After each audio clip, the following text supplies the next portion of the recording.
Fala, galerinha do primeiro ano, tudo bem com vocês? Tudo tranquilo? Professor Sidney, professor de Química. Essa semana a professora Ana e a professora Tati pediram para retomar o conceito de geometria molecular. Todo o processo que você já assistiu envolveu ligação iônica, ligação covalente, e agora você vai retomar essa parte envolvendo a disposição dos átomos no espaço. Então, eu montei um pequeno esquema para facilitar a hora que você for fazer a montagem dessas moléculas. Então, como é que vai funcionar? Toda vez que você tiver uma substância e ela tiver apenas dois átomos, essa molécula sempre vai ser linear. Sempre moléculas biatômicas são lineares. Agora, o problema acontece, problema entre aspas, acontece quando você tem 3 ou 4 átomos. Quando você tiver 3 átomos, você vai depender do átomo central. Então, vamos colocar aqui, ó. Quando você tiver 3 átomos e o seu átomo central, vou colocar ele aqui, ó. O seu átomo central, ele pode estar com elétrons livres, ou ele pode estar sem elétrons livres. Então, toda molécula que você tiver 3 átomos, ou seja, molécula triatômica, ela envolve ou com elétrons livres ou sem elétrons livres. Então, vamos pensar o seguinte: se a sua molécula tiver 3 átomos, um desses átomos vai no centro, um dos átomos vai na parte central. E na hora que você colocar esse átomo no centro, você vai ter apenas 2 pontas. Se não tiver nenhum elétron para atrapalhar a repulsão do átomo central, 2 pontas. Pega 360 do arco trigonométrico, divide por 2, você vai ter 180 graus. E qual é a geometria quando tem 180 graus? Linear. Portanto, sem elétrons livres, a molécula vai ser linear. Agora, se a sua molécula tiver elétrons livres, vai acontecer repulsão. Então, a sua molécula estava retinha, bonitinha. Se você tiver um par de elétrons livres aqui em cima ou aqui embaixo, a tua molécula faz esse movimento e você vai ter uma molécula que vai ser angular. Então, na hora que você tiver uma molécula com 3 átomos, e o seu átomo central tiver elétrons sobrando, é angular. Se não tiver elétrons livres, a molécula vai ser considerada linear. A mesma coisa vai acontecer quando a sua molécula for tetraatômica, tiver 4 átomos. Também vou depender de quem? Do meu átomo central. Também vou depender do átomo central. Aí eu vou montar o esquema aqui, isso aqui vai ficar no quadro até o final dos nossos exercícios. Átomo central. E aí o seu átomo central pode estar com elétrons livres, ou o átomo central pode estar sem elétrons livres. É sempre com ou sem. Então, novamente, vamos colocar um pouquinho da nossa imaginação. Se a sua molécula tiver 4 átomos, um desses 4 vai no centro. Se não tiver nenhum elétron atrapalhando o átomo central, se não tem nenhum, eu tenho 3 pontos. Pega o 360, divide por 3, você vai ter o quê? 120. E qual é a geometria quando eu tenho 3 pontas iguais? Ela é uma trigonal. Portanto, sem elétrons livres, a molécula vai ter uma geometria trigonal. Agora, se ela tiver algum elétron sobrando ou um par de elétrons sobrando, aí vai dar uma repulsão, o ângulo não pode mais ser 120, ela vai ter que ter um ângulo menor. E qual seria a geometria espacial que tem 3 pontas? Com 3 pontas, você vai ter uma molécula piramidal. É assim que vai funcionar. Agora, se a sua molécula tiver 5 átomos, aí fica fácil. Toda e qualquer molécula pentaatômica vai ter uma geometria tetraédrica. toda molécula pentatômica, quando eu falo, que está dentro das regras que não envolve expansão do octeto, que não envolve nenhum processo de ligação especial. Então, a nossa geometria molecular vai ficar aqui. Ó. Deixa eu até fazer uma pequena separação do quadro para a gente não ficar atrapalhado. Então, geometria está aqui. Tá, professor, e como é que eu aplico essa geometria nas moléculas? Por exemplo, vamos imaginar que você tenha uma molécula de HCN. Vamos imaginar que você tenha uma molécula de H2S. Vou começar com essas duas para você compreender bem. Deixa eu só pegar cores aqui para ficar um pouco mais fácil. Primeira coisa que você tem que analisar: quantos átomos existem no HCN?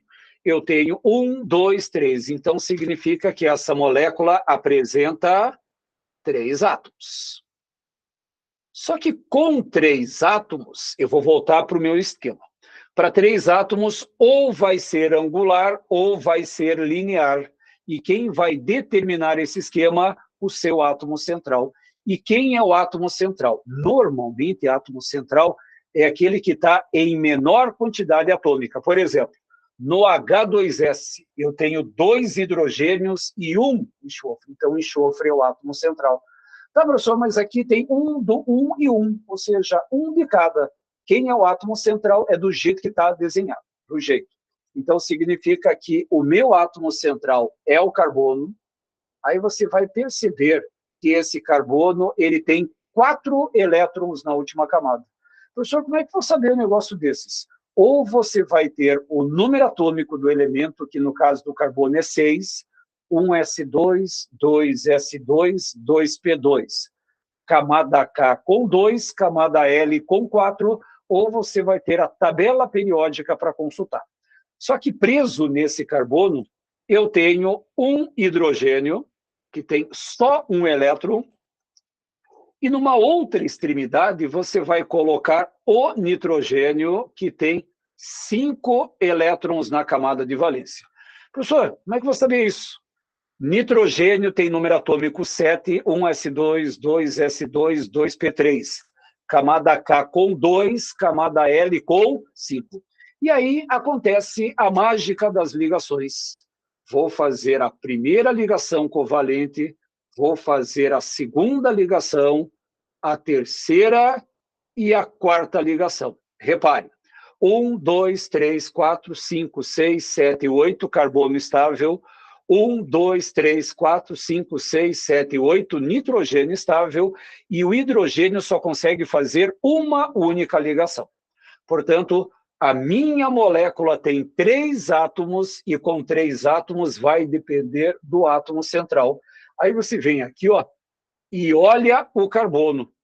Tem algum elétron sobrando que não participou de ligações? Não. Portanto, qual é a geometria da molécula do HCN? Ela é uma molécula linear. Essa é a nossa representação. Agora, eu vou te dar um outro exemplo. Vamos imaginar não, está aqui no quadro. Eu tenho uma substância chamada H2S, sulfeto de hidrogênio, ou se tiver em água, o ácido sulfídrico. Quantos átomos eu tenho nessa molécula? 2 com mais 1, 3 átomos. Com 3 átomos, eu vou ter as mesmas possibilidades anteriores. Ou vai ter elétron sobrando, aí é angular. Se não tiver elétron sobrando, ela é linear. E como é que eu vou fazer isso? Quem é o meu átomo central? É o enxofre. Esse enxofre, ele tem 6 elétrons na última camada, justamente porque o enxofre está na família 6A. Aí, num dos lados, eu vou colocar o hidrogênio, no outro lado também vou colocar um hidrogênio. Aí, cada hidrogênio faz apenas uma ligação covalente, fiz uma ligação. 1, 2, 3, 4, 5, 6, 7, 8, o enxofre também está estável. Só que agora vamos para o nosso resuminho. Moléculas que têm 3 átomos, aí você vai olhar aqui, ó, o seu átomo central. Tem algum elétron sobrando que não participa de algumas ligações? Tem. Repare que esses elétrons aqui são chamados de elétrons livres. e aqueles elétrons lá de cima também são chamados de elétrons livres. Portanto, qual vai ser a geometria dessa cadeia que tem 3 átomos e o átomo central tem elétrons livres? Ela é angular. Ponto. Resolve esse processo. Então, quando a sua molécula for triatômica, 2 exemplos clássicos para você trabalhar com essa parte de geometria. Tá, professor, vamos colocar outros exemplos? Sim. Vamos imaginar agora que você venha a montar uma molécula de pH3 e vamos imaginar que você tenha uma molécula de BCl3. Cuidado agora com essas estruturas. Então, olha só. pH3. Quantos átomos existem nessa molécula? Só não esqueça, ó, que aqui tem o número 1. Então, tem 1 com mais 3. Quantos átomos eu vou encontrar? 4 átomos na estrutura.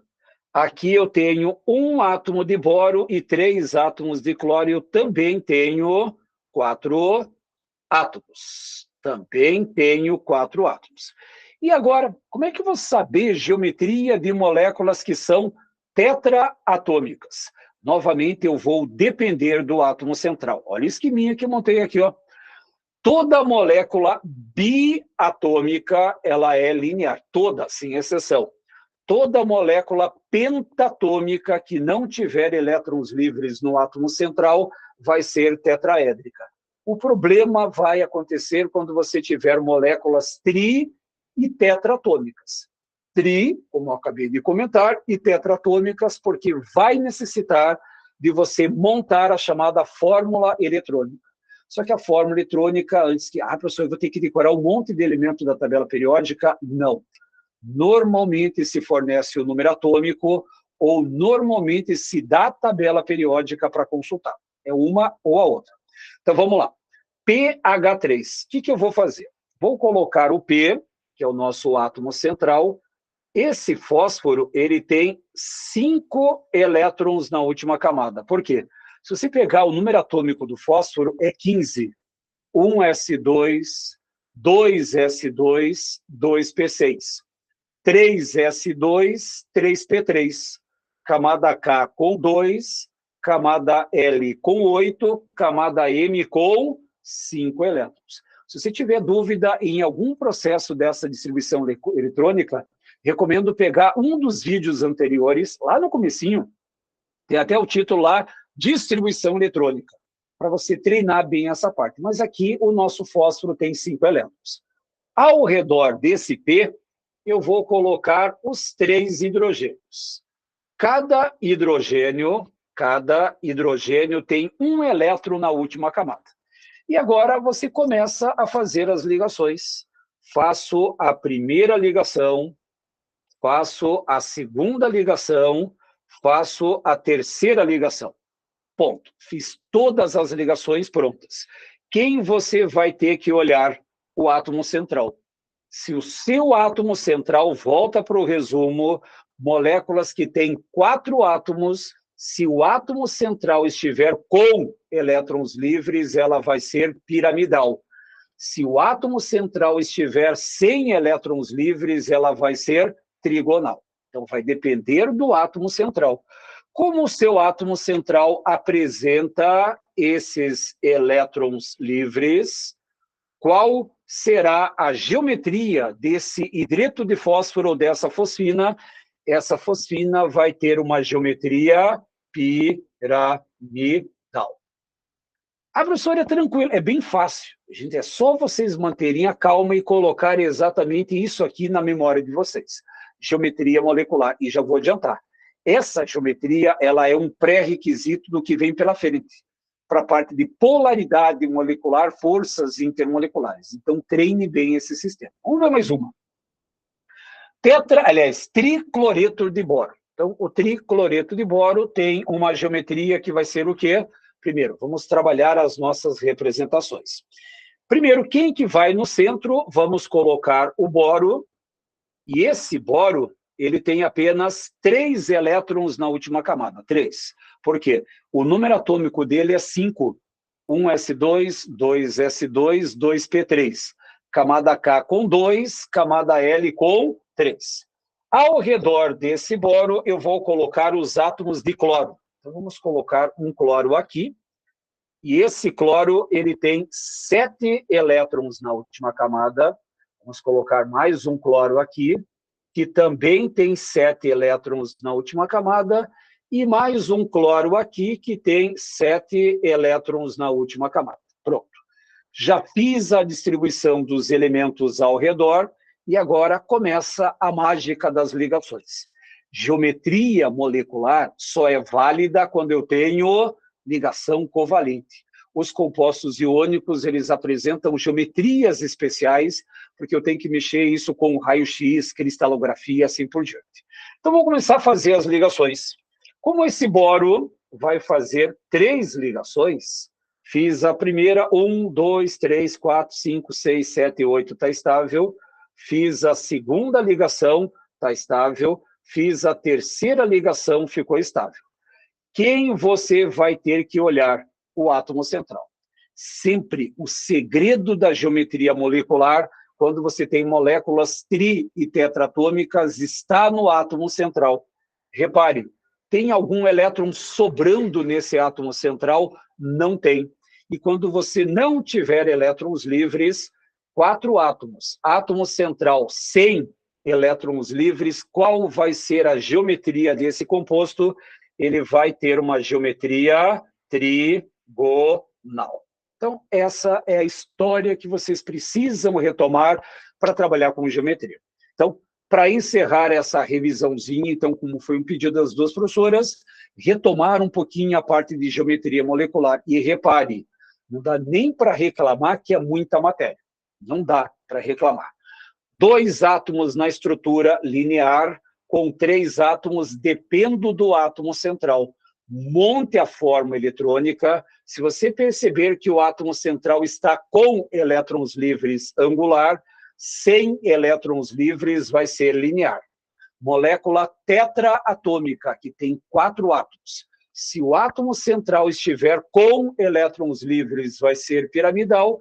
Sem elétrons livres, ela vai ser trigonal. E moléculas que são pentatômicas, em casos clássicos, vão ser todas tetraédricas. Não precisa nem fazer montagem.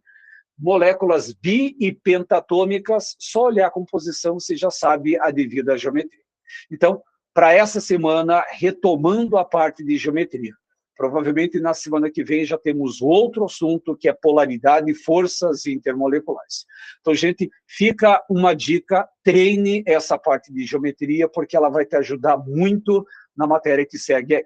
Gente, um grande abraço, fiquem com Deus. Qualquer dúvida que vocês tiverem a respeito dessas geometrias, pergunte para suas professoras, que elas vão te ajudar muito.